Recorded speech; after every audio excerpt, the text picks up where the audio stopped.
Deep in the ancient rainforests of Takayna, mining company MMG wants to build a toxic mine waste dump. Minister Murray Watt is on the verge of announcing the first stage of the destruction.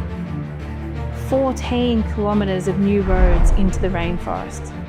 165 drill sites where the bulldozers will flatten the forests for the drilling before the toxic mine waste dump.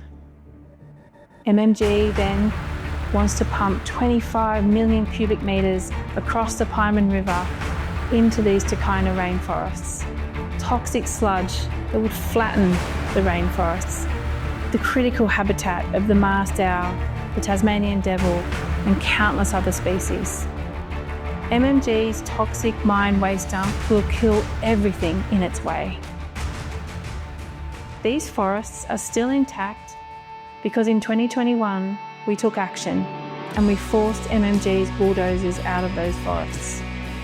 Since then, 3,000 people have taken action to defend Takayna's rainforests from MMG. Join us to continue to defend Takayna. We will not back down, and we need you to stand with us at this important time.